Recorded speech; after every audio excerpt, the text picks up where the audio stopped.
Panchayati Raj in Karnataka.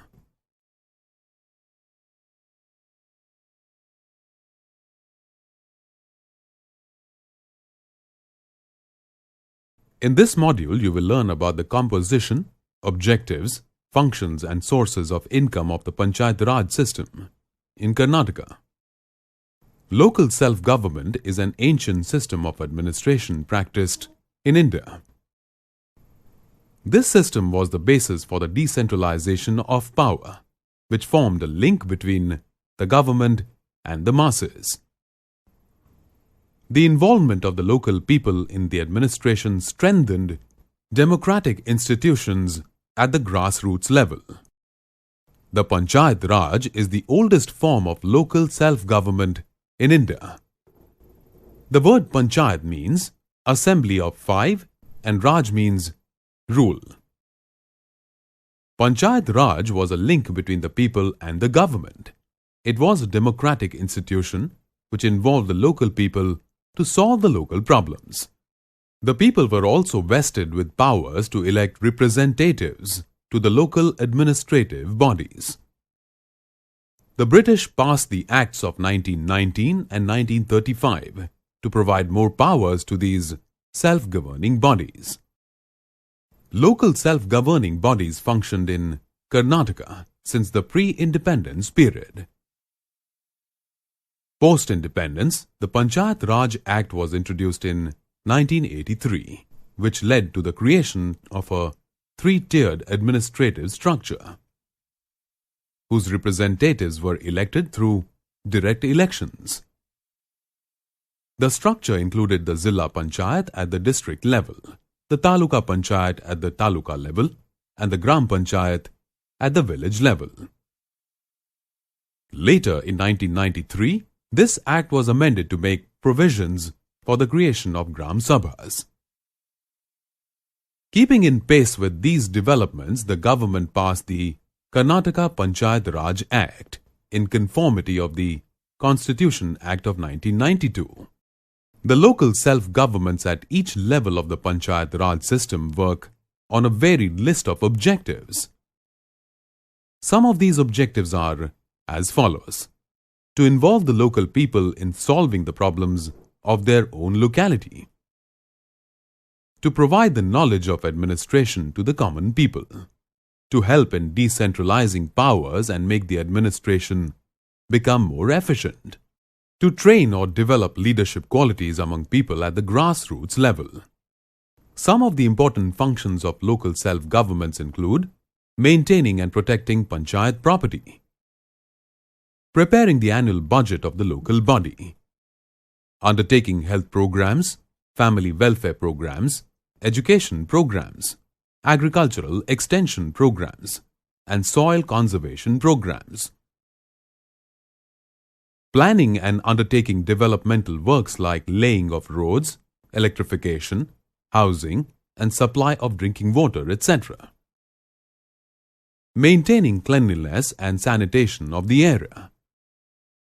Providing health facilities, marketing facilities, street lighting facilities, reading room facilities, facilities for the distribution of essential commodities like food grains.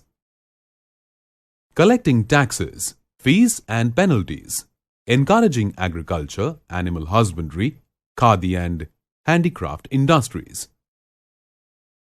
Ensuring prompt registration and reporting of births and deaths. Now let us take a look at the sources of income of local self-governments. These include the amount collected through water cess, health cess, education cess, library and reading room cess.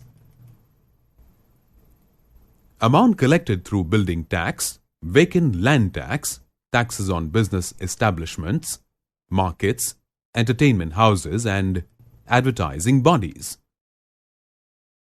Taxes collected from tourist spots, rental and lease amount collected on their properties, financial grants from the state government. The Gram Sabha is a village council or meeting. There is no election procedure to the Gram Sabha. All members of the village or above 18 years of age can take part in Gram Sabha meetings. The president of the Gram Panchayat presides and the members of Gram Panchayat attend the meetings. The Gram Sabha must meet at least once in 6 months. The Gram Sabha discusses the problems of their village and also the welfare measures undertaken for the progress and development of the village. It recommends the names of the beneficiaries to various governmental schemes. A village or a group of villages with a population between 5,000 and 7,000 form a Gram Panchayat. The members of the Gram Panchayat are elected by the adult population of the Panchayat area. One representative for 400 voters is elected, and reservation is also provided to the scheduled castes, scheduled tribes, backward classes and women. The members of the Gram Panchayat elect the Adhyaksha and Upadhyaksha for a term of 30 months. The reservation policy is also applicable for these positions. The members of a Gram Panchayat can hold office for a term of 5 years. The Adhyaksh presides over the meetings of Gram Panchayat, and in his absence the Upadhyaksh manages the deliberations. Standing committees are formed for the efficient administration of Gram Panchayats. Recently, provision is made to appoint one Panchayat Development Officer, PDO, through Karnataka State Public Service Commission, or KPSC. Gram Panchayat meetings must be held at least once in 2 months, and a minimum 1/3 of the members of the Panchayat must be present to take decisions. A Taluka Panchayat comprises the members directly elected by the eligible voters. There is one elected representative for every 10,000 voters, and reservation is provided to SCs, STs, backward communities and women. The tenure of the Taluka Panchayat members is 5 years. Besides, 1/5 of the presidents of Gram Panchayat serve as the members of the Taluka Panchayat. The presidents are chosen through lots and are nominated on rotation basis for a period of 1 year. The president and vice president are elected by the Taluka Panchayat members for a term of 20 months. The Taluka Panchayat meetings must be held at least once in 2 months. Taluka Panchayats consolidate the annual plan proposals of the Gram Panchayats and implement all the welfare programs suggested or ordered by the Zilla Panchayat or state government. Zilla Panchayats are constituted to look after the administration at the district level. The members of the Zilla Panchayat are directly elected by the people of the district, and reservation is provided to SC, ST, backward classes and women. The total number of representatives varies from district to district based on the population, and they are elected for a term of 5 years. In addition, the presidents of Taluka Panchayats, MLAs, MLCs and MPs of that district are the members of Zilla Panchayat. Zilla Panchayat meetings are to be held at least once in 2 months. One president and one vice president are elected for a term of 30 months.